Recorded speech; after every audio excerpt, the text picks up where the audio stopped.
Salut à tous, c'est Nuts pour monhtc1.com. On va faire un petit aperçu aujourd'hui de la ROM Skydragon qui vient de sortir sur HTC One M8 et qui a la particularité d'être la première ROM disponible sous Sense 7. Donc c'est un portage de la ROM officielle du HTC One M9 qui va sortir d'ici quelques semaines. Et on va balayer les principales nouveautés entre Sense 6 et Sense 7. Alors, comme certains d'entre vous l'ont remarqué, c'est pas une révolution. On retrouve les mêmes codes graphiques et le même type d'interface que ce qu'on avait sur Sense 6 et sur le HTC One M8 lorsqu'il est sorti. Donc, on retrouve l'horloge, le prisme, hein, l'écran d'accueil, avec le même format de positionnement des icônes et de la barre de navigation. On retrouve BlinkFeed sur un swipe à gauche. Alors la petite nouveauté de BlinkFeed, c'est que maintenant, en fonction de l'heure et de votre position, vous avez des recommandations comme celle-ci qui vous proposent d'aller prendre un café ou d'aller manger. Donc voilà, c'est sympa, ça servira à certains, ça servira moins à d'autres, mais vous voyez, vous avez plusieurs propositions. On va aller directement dans le vif du sujet. Le gros atout de Sense 7 qui a été présenté au MWC 2015 il y a quelques jours, c'est la personnalisation.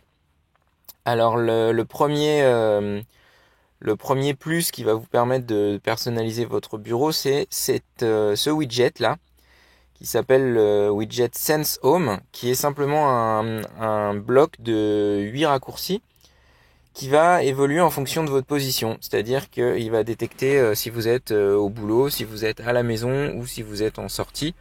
Et en fonction, il va vous afficher soit les applications que vous avez paramétrées, soit celles que vous utilisez le plus dans le contexte en question. Donc par exemple, voilà, là je suis au travail. Donc voilà, mes applications typiques de travail se mettent sur le bureau. Donc c'est pas mal, ça va permettre sûrement de gagner un peu de place sur le bureau, pouvoir utiliser d'autres widgets. Voilà, c'est à vous de voir. On va balayer rapidement les paramètres. Pas grand chose de nouveau, si ce n'est voilà HTC Connect, qui est simplement un repositionnement du menu média et qui va vous permettre de choisir assez rapidement avec un swipe à trois doigts où vous voulez envoyer votre musique, si vous voulez l'envoyer sur la chaîne du salon, dans votre voiture, dans votre oreillette Bluetooth. Pas grand chose de nouveau. Alors HTC Boom Sound avec Dolby Audio, ça ce sera sur le HTC One M9. Là on est juste sur un portage, donc il faut pas s'attendre à ce que on ait du Dolby sur le M8, mais le menu apparaît de cette façon. Et puis on va avoir cette nouvelle application, ce nouvel éditeur de thèmes qui va vous permettre là aussi de paramétrer et de personnaliser votre affichage. Alors on va faire un essai. L'idée c'est vous prenez une photo ou vous trouvez un wallpaper qui vous plaît et l'éditeur de thème va paramétrer votre affichage en fonction des couleurs, en fonction de l'ambiance de l'image. Alors vous avez aussi des thèmes qui sont déjà tout prédéfinis. Vous avez des packs d'icônes. Ça c'est une grande nouveauté du côté de chez HTC. Donc voilà, allez, on va faire un petit plus. On va aller choisir une image d'accueil dans la galerie. Allez, on va chercher les wallpapers. On va prendre celui-ci qui est joli. Un petit redimensionnement. Ok. Voilà. Et donc, à partir de là, l'appareil va scanner votre image et vous proposer un certain nombre de couleurs, de thèmes, de packs d'icônes avec des ambiances différentes. Bon, après, vous pouvez en choisir un et puis le modifier, c'est-à-dire aller changer les textures, aller changer le pack d'icônes. Voilà, on va rester simple, on va choisir celui-ci. Et puis les sons également que vous pouvez paramétrer. On va aller sur l'aperçu, terminer, enregistrer et le thème est automatiquement appliqué.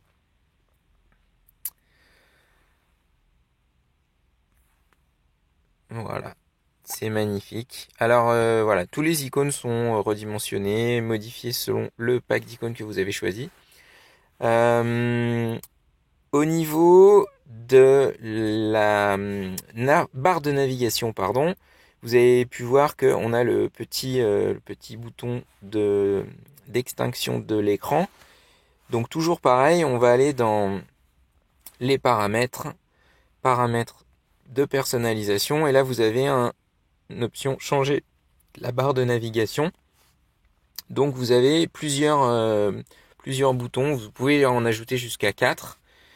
Vous avez ce quatrième bouton qui est personnalisable. Donc vous pouvez utiliser les paramètres rapides, vous pouvez utiliser la rotation, la barre de notification. Et puis il y a celui-ci qui est sympa, masquer la barre de navigation. On va faire OK. Voilà, vous avez une petite flèche vers le bas qui s'affiche, qui va vous permettre en appuyant dessus, simplement, voilà, de cacher la barre de navigation, donc de bénéficier d'un écran, d'une taille d'écran un peu plus grande et un peu plus agréable à naviguer. Et puis pour la ramener, vous faites simplement un petit swipe vers le haut, voilà, qui ramène la barre de navigation. Toujours, donc voilà, moi je vais remettre mon petit bouton d'extinction d'écran, changer de navigation, éteindre l'écran, ok, voilà. Au niveau de l'appareil photo, on retrouve les principales fonctions, à savoir qu'il y a quand même une amélioration de l'interface, que l'interface est un peu plus fluide et un peu plus facile un peu plus réactive, on va dire. C'est un peu plus facile de passer du mode selfie au mode panoramique. Je vous ferai une petite démonstration à l'occasion. Et puis, on va passer rapidement à la galerie et surtout le mode d'édition de photos. Alors, on va aller chercher notre petit wallpaper et puis je vais vous montrer rapidement ce qu'on peut faire avec ça.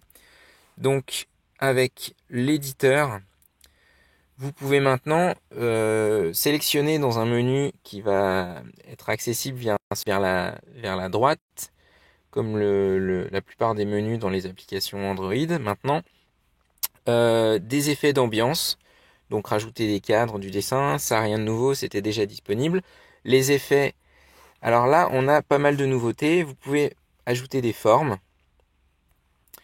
de couleurs, donc choisir des formes, des effets géométriques, changer la couleur, voilà, ça c'est sympa mais pas super esthétique pour ce que j'en pense. Des formes photos, alors là c'est un effet qui va vous permettre d'aller chercher une autre image et de rajouter des formes, d'incruster des formes de l'autre image dans votre image. Bon, c'est des effets, là on peut zoomer également, hein. Des effets un peu particuliers, on va dire. C'est uniquement, on trouve uniquement ça chez HTC Sense et puis peut-être sur quelques autres éditeurs d'images. Bon, c'est sympa, ça permet d'expérimenter. Hein. Prism, alors Prism, c'est toujours l'effet de forme géométrique, mais avec un petit effet kaléidoscope. Voilà. Donc ça, c'est l'outil de modification des images. Et puis, on retrouve au niveau retouche les contours des yeux, les yeux lumineux. Donc ça, c'était déjà disponible dans Sense 6. Et puis ce qui est sympa, c'est qu'on a toujours, on l'a pas sur cette photo parce que c'est une photo que j'ai téléchargée, mais si vous avez pris la photo avec le double capteur du M8, vous avez possibilité d'avoir accès au menu d'édition du focus. Donc tout ce qui va être U-Focus, changer le fond l'arrière-plan de l'image, c'est toujours possible. Donc ça, c'est cool qu'HTC n'ait pas simplement supprimer l'option, sachant que le M9 ne dispose plus de double capteur. Voilà. Bon, sinon, tout ce qui est dans Sensis, on retrouve hein, l'application TV, tâches, l'agenda. Mais voilà, principalement pour les nouveautés de HTC Sense 7. Voilà, et je vous souhaite une bonne journée, on se retrouve très bientôt, et puis si vous avez des questions, n'hésitez pas à les poser en commentaire. Salut!